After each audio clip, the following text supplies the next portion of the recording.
When Sarah Lemos and I finished our retreat in Sedona recently, we sat down and had a conversation. Here it is.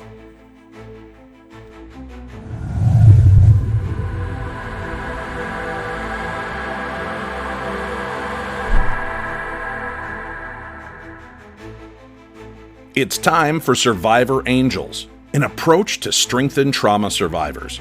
Here, you can escape what draws negativity and engage your positive abilities and the gifts that you've always had. Let's activate your angels. And to help you on that journey, here's Chaplain Jodi. So right now, everybody is feeling a shift in the universe. Some understand it and some don't understand it. As a psychic medium, how has it felt to you? I think, the last few years, it's just felt like it's sped up. Like there's a timeline, which I never experienced before. But it does feel like there is, and being a psychic medium and being a teacher, I've talked to so many people who feel it. They feel it's time to learn, it's time to grow, it's time to expand, it's time to get right with myself, these type of things. And to me, I just feel like it's speeding up. Like, it's like, okay, come on, let's go. Yeah. I know for me, people will come and say, what are the angels telling you? Well, then, of course, I explain to them at that point in time what they have told me. 5 minutes later, that could change because the universe is constantly changing. Right. We're constantly changing. And so for people to grasp that, it's difficult. I don't think people are ready for what it's like to have an awakening, if you want to call it that, or just tuning in, or finally finding self, whatever you want to call it. Right. I think it's interesting that within the last few years, seeing how many people are there, however they got there. Everybody gets there differently. Everybody. Right. Somebody saw something, somebody heard something, what have you, and it opened them, and before they knew it, they're now, believing in aliens. They're believing life after death. For some people, that's big. Yeah. Or they're just believing in self for the very first time. They leaned on their family, they leaned on other people, and now they're finding self. So whatever that looks like, it's, I'm excited, though I know how I felt when I went through it, and I was not excited. No. It's scary. Yeah. To finally start seeing things or experiencing things that you thought you never would or could. Maybe she did, or maybe he could, but now I'm experiencing it. And what I love, though, is the community that we have, and the community that I feel we have, a good group of people that we can conversate with at these different events and have conversations. And then you go, wait a second, I'm not the only one. Right, exactly. Be it a cryptid, they go in, they're like, whoa, I saw this. Oh, that's what that's called? Oh my gosh. Or they go to an angel, they talk to you, and wait a second, I saw the same thing. How can she be seeing? I'm seeing the same. What if this is real? What if this is true? And I think sometimes that's hard, because like my husband was saying a few minutes ago, we don't believe what we can't prove. We don't believe it. We'll shut down. We'll just not look at it. Exactly. Some of us are looking at it. And then people look at us like, well, you're crazy because I'm not seeing this. I don't know what you're talking about. This makes absolutely no sense whatsoever. Yeah, I think that's really difficult, especially when we're in a marriage, and if you're a believer and your partner's not a believer, or you have a best friend who's a believer and you don't believe in what they believe in, it can be a hurdle. Right. It can absolutely be a hurdle. But what is interesting is how good it feels to stay your path. And the more you learn, the more that unfolds. And the more that unfolds, the more you understand the universe. And it feels better than not knowing. Right. I don't think I want to go back there to that space where I didn't know. Even though I lost relationships, friendships, jobs. I was kicked out of communities. because I'm the weird one. Right. Right. So I'm the weird one, but I'm not pushing anyone away. No. Right. I'm like, wait, teach me more. I want to know more. So Right. I know that people are having a hard time. They're awoken in a space and a place of growth and learning and what ifs. And then you have a close friend go, we don't talk about that. You know what happens when you talk like that? You know where you're going? You know what's going to happen? If you keep thinking those thoughts, and it's like, if I let that person damper me, put me back in that closet, put me back in the shadows, Right. what then? So I don't think I want to go there, Jodi. I think I want to know more, and I want to help support people who, I may not have all the answers, right? Like you may not have all the answers with the angels all the time, Right. but at least we're willing to ask. Right. Well, and you grew up in a faith community.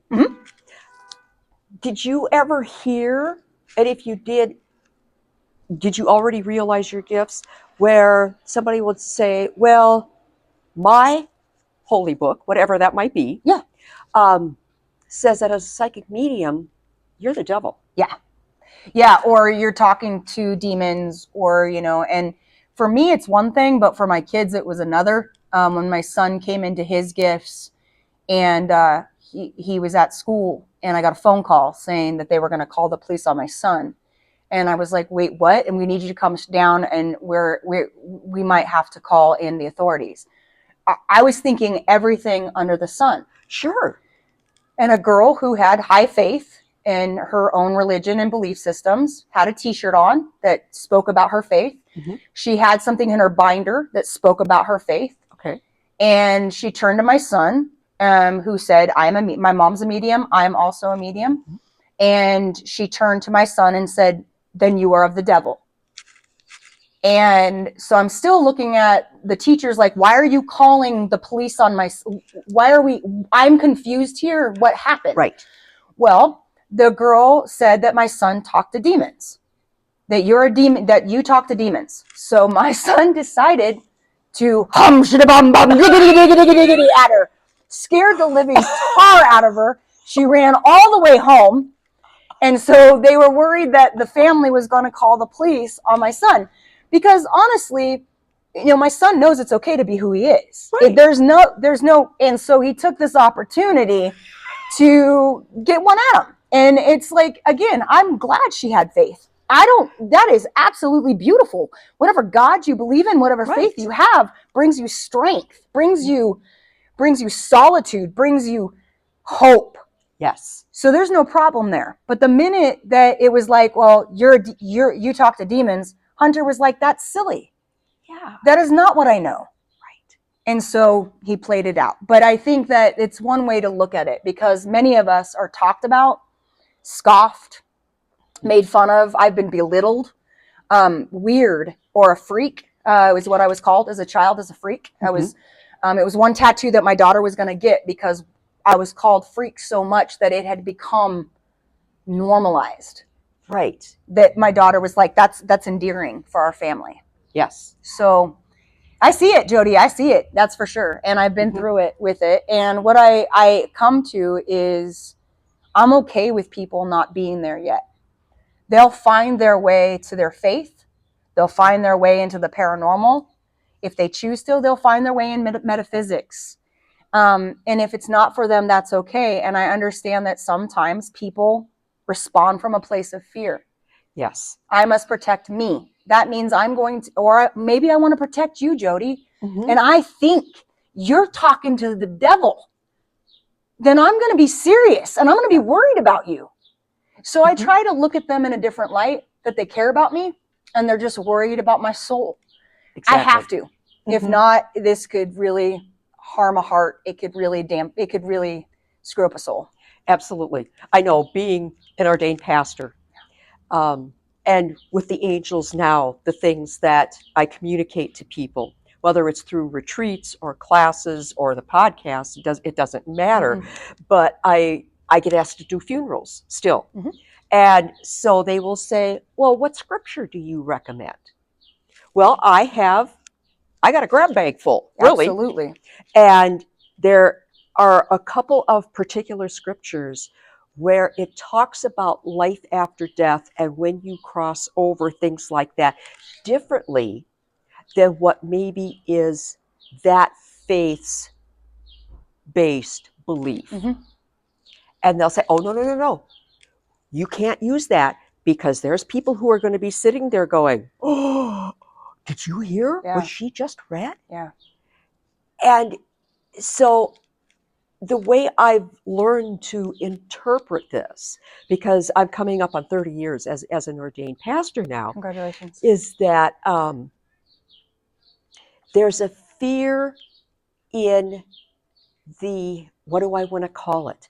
The disagreements within the holy books, where one verse says one thing and another verse says the other. And the different traditions will sort of stick with that one and kind of say, because it's painted in yes, a certain manner. Mm-hmm. Exactly. And they'll just say, we're just not going to talk about that Mm-hmm. one. Mm-hmm. Instead of taking that one verse that's in, I know it's in the Quran, I know it's in the Torah, I know it's in the Bible, and that is, with God, all things are possible. But it's like, they go like this with it. Yep. Instead of it, anything is possible, they go, shunk. Where's the safety in that? Yes. Nope, things could go, that is too big. Things could Yeah. fall out. Right? Yeah. Yeah. And it's sad. It's sad, but it's also their path. It is. And if they've been in their faith since they were a child, Yeah, oh yeah. that's all they Yep. know. And as children, we trust adults. Absolutely. That what they are telling us, so to speak, is the gospel. Yeah, it's the gospel fact. truth. It's the fact. Right. And I understand that because I was raised that way. But I am to that point where the world has opened, the universe has opened, and there is so much out there for us to learn and to understand that is only going to help us, and it's going to help our community, our families, and in turn our communities, and then to the greater world, whatever it is. But that's not an easy road. Not at all. What are your biggest challenges as a psychic medium? I would say the one that I think most psychic mediums are scared of is someone saying that we're fake. I think that, honestly, I think like no matter how many readings I've done, how many times I've been on stage, it doesn't matter. Right. None of that matters if someone says, Sarah, I think you're fake.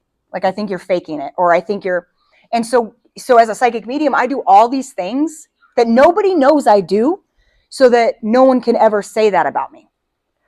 And so, give me an example. Okay, so I will not look up anything where I'm going. And so that means I won't look for dinner places. So if I'm going to go somewhere on a paranormal investigation and I'm the medium, I will look up nothing. Okay. That means I don't know how to get I don't know how I'm getting in the Uber from here to here. Sure. Until I get there. Okay. Because I don't want anybody to think there was a chance. I don't take people's names. So like when someone comes up and if I'm at I don't take, like, I'll say only their first names, no last names. I'm very careful with certain things because I am living in that shadow that someone will turn and say you're fake. And it's because I've worked so hard to stand in my truth as a psychic medium. Yes. That it's like, man, can I deal with that today? Can I deal with someone, the fact that, and of course, that's their own thoughts. And they think it for whatever reason they think it. And it's not mine to figure out. Right. That's the adult in me. My inner child who was made fun of is already trying to figure out how just to stay safe in the situation. Okay. To have the voices that we have, to not hold back and to share what we get is not easy. No. It's not easy at all. No. Because the backlash, and it's everywhere. It is. It's everywhere. So I had to become okay with it. But as you know, someone attacked me, and did it in a very loud way, where people could see it and watch it. And, I really sat in that energy and was like, that wasn't fair. It wasn't kind. There's no facts to it. And so then it was like, so why am I letting it affect me? Mm-hmm. And I think it's because everyone wants to be loved. True. And everyone wants to be safe. And judgment is neither. Right. That's exactly right. And that's what it comes down to with me as a light worker, as a Pleiadian, because people are like, you can't be that. You know, the fact that you're human, you can't be that. The fact that you are an ordained pastor, you definitely can't, because how can you say that you believe in this, but you're that person? Right. And it's like, how can I not? Right. If you are truly going to open yourself and come to understand the wholeness of this, Right. which is the oneness, Right. Exactly. then this is what we all have to do. It's not just me. No. This is something that will come to everyone in their own time, Right. in the appropriate time and place, Right. and they will travel the same path that you and I have traveled. Right. And even you and I are in slightly different places in this journey. Oh yeah, that's what I love about, that's the cool thing about metaphysics and the paranormal. It's like there's so many tools and so many different ways, and it's all about what we receive and perceive. It's not about. Mm-hmm. So I think there's something beautiful to be said about that Yeah. It is okay for me to not see the same thing as you see, because your light and your words are going to touch those that need to be touched, and my light and my words are going to touch those who, and if it doesn't, it doesn't. Maybe not right now, maybe in the future, maybe that's something that changes for that person. But what I can say, and I think maybe Jodi, you're in the same place, is letting people know wherever you're at in your ascension, wherever you are in your growth, wherever you are with yourself, wherever, it's perfect. It is absolutely perfect. And it really isn't my place to say if it isn't or isn't. It's yours. Exactly. It's only Jodi's place to say she Or comes Sarah's. from this place and space, and this is her belief systems. But what I can say is, anyone that has ever said, you're a fake, if they were in it, I'm going to reach my hand to them. Yes. If they were in it, if they were in an awakening, I would say, I hear your fear. I hear where you were, and I see you're no longer there. Here's my hand. Mm-hmm. Here are tools. Here are ways that I survived it. Here are ways that, and it doesn't have to look like mine. And it doesn't have to look like Jodi's to be work, light work, beautiful work, and expansive and healing work. It doesn't have to look like me or yours. It can be something totally different. Yes. And I think the other piece is, and this is part of the title here, the skeptic. Yeah. We all have a bit of the skeptic in us. Oh, yeah. We have to have it. Yeah. It's necessary. Uh-huh. We should question everything. Yes.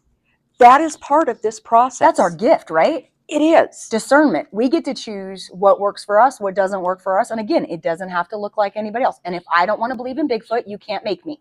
No. But maybe if I come around to believing in Bigfoot and I need help and support, I can come to you and we can talk about Bigfoot and I can talk about my experiences, right? Absolutely. I'm just saying. Yes. And it doesn't happen overnight. This is a baby step process. At least it was for me. A baby step process. And so I love our background noise. Thank you very much. Yes. Because you have to accept this step before you can accept this next step. Yep. And so it goes. But with each step, you just open more, because you have to accept that step before you can take the next one. Yeah, I think it's like eating an elephant, right? You eat it one bite at a time. How do you eat an elephant? You eat it one bite at a time. You can't eat the whole elephant. Mm-hmm. And so sometimes I think our soul and our heart, it needs time and space to settle. Yes. Because we have years of people telling us that this isn't real, that this is fake, that it, whatever they thought, they gifted us that, right? Yes. So we're going to also be dancing around that as we are growing. Am I doing something wrong? Is this, would my mom hate this? Would she roll over in her grave if she knew I was whatever? So I think that's important, is to understand that not only as you make your steps forward in your process of whatever it is for you, you are going to dance with those memories and those things that people once said. But ultimately, where do you want to grow? That's the big one. Yeah. The where. Yeah. The one thing that kills me, and I've had this said to me, is you are only in this for the money.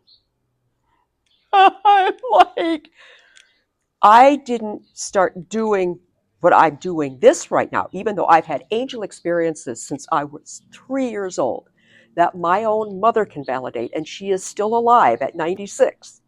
I didn't start doing this till after I retired. Right.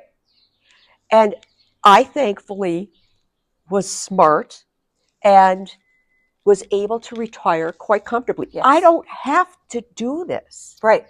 And yet I am accused of only doing this for the money. Yeah, that's a big one for a lot of us. Psychic mediums also is, well, why do you charge if it's a gift?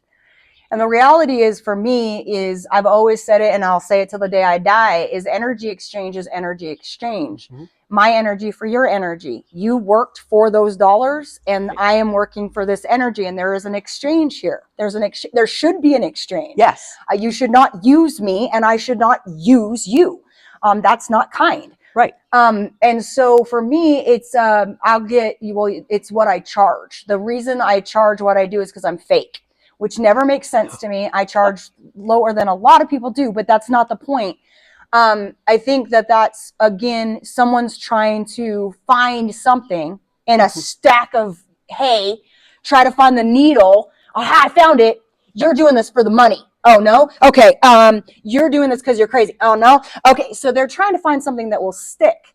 And so, and then again, that's the part, for some reason, it's almost part of the job as a light worker, is just to go, oh, I hear you. That there's no proof there. There's nothing there for me that even makes me question who I am or what I'm charging. Sorry. Right. And the other piece of it is we are in this world. We are in this dimension of reality. Yes. Food costs money. That, and we put a value on everything. Yeah. And so if we believe that what we're doing has value, which we clearly do, right, because we have gifts that have been given to us to help the world, then we have to put that, so to speak, price tag on it. Yep. In order to validate it in this reality, right, in this world. Right. And so I think it's funny that people can decide, who gets paid, and what. And I always say, I can draw you something. I can draw you something. Right. You're not going to want to pay me for it. But my daughter can draw you something with the years of taking art classes and practicing, that you might actually be like, oh, that's worth this, right? Right. And then you may go to an art gallery and go, yes, that is some work. I'm going to pay $1,500 for that sculpture because to me, it's worth that. So I think you're completely right. But again, it's interesting to me how people, it's just like whatever will stick. And it's like, that doesn't stick for me. So it may stick for you. Then you don't need to work with me. It's okay. That's okay. I'll be fine. Yes. Absolutely. Yes. I'll be fine. Yeah. So what would you say if you had to give, they call it that elevator speech to sell somebody. Like when you go in for a job or whatever the case is. What's your elevator speech for what you bring to the plate, what you bring to the world with your gifts? When you bring it down, boil it down, what does that look like? I'm a communicator. So that's ever since I was very young. Anytime I went to an interview or anything, they would say, what's one thing that means a lot to you? And I would say communication. Communication is key. And as a psychic medium, I'm able to give voice to those on the other side. And that is communication. For those that are seeing signs, symbols, and omens, I'm able to communicate what that means. So for me, I would say ultimately, it's very boring. I am a communicator. And I'm a communicator. I mean, I have proof on a resume Yes. that's what I am. My communication at this point in time is to communicate the universal message, which is that we are all bound by love. It really breaks down to be that simple. Yeah. And the world has strayed from that because we are all distracted by everything going on in the world, material things, judgment. I mean, there's just a laundry list there. And so it's about communicating back to our core value that everybody has within them. And that is, we are love, you are love, the world is love, and the universe is love. And if you can operate out of that every day of your life will be better and the world will be better. Agreed. And I think you come from the same place. Absolutely. I do. I think for me, it's the celebration of love. So I get to celebrate with my clients, when they get to talk to dad again. We get to talk about birthdays, or we get to talk about the car he taught you to drive in, or what have you. You get to share that love again, and that love never dies. And so I think as a psychic medium, one thing that I really understand is memories, keep them alive and keep the love within you ever present. And there's something very magic about that. But I do agree. Yeah, I think I get to celebrate love with those in my community, and that's what it's all about. And that really is the key piece through all of this, is love is the one thing that never dies. It's truth. Nothing else. That's it. That's it. So what's on the horizon for you? Well, hopefully more of our events and connections, helping, just doing paracons and traveling a lot. I feel like the more I get seen, the more I can share. And so I say yes to podcasts. I say yes to, anything that I can, because if I can show up and I can show people the love that they're yearning for, be it in a psychic reading, or they're yearning to hear their, a message from their son, who was lost, or what have you. But so just keep doing what I'm doing. All right. Yep. Where are we at right now? We're in Arizona. Yes, we are. We have Sedona behind us here as our backdrop. Yes. But I'm saying the World Collective, as a psychic medium, where do you feel the world is, or see where the world is? I think the world is yearning. I think the world has been asking and praying for answers for a long time. And I think what they're searching for, they think is outside of them. And I believe the truth is it's truly within you. It is. Yeah. I so agree. So I think, the more I can help people understand what they're seeing, feeling, and experiencing, and teach them how to harness their gifts in order to understand that, then their prayers are answered. Yes, and I'm the same way. Is you cannot help anyone else. You cannot help heal anyone else until you yourself has healed, and you have everything you need right inside of you. You just need to learn how to bring that out and take your journey first, and then others will see your journey and they will fall in with it. And it will be the absolutely most incredible journey you will ever undertake as energy in this world. Energy never stops moving. Energy never dies, like love never dies. So Right. I say, love is energy, energy is love. Yep. And the scientists will back that up. Yep. And the theologians will back that up. And the shamans will back that up. That'll make your knowers really happy. Really happy. That's right. Yes. Thanks again for joining Chaplain Jodi on Survivor Angels. For more information, go to chaplainjodi.me. That's chaplainjodi.me. And on Facebook at Survivor Angels-Chaplain Jodi. This is Dave Schrader. Until next time, sending you off to activate your angels.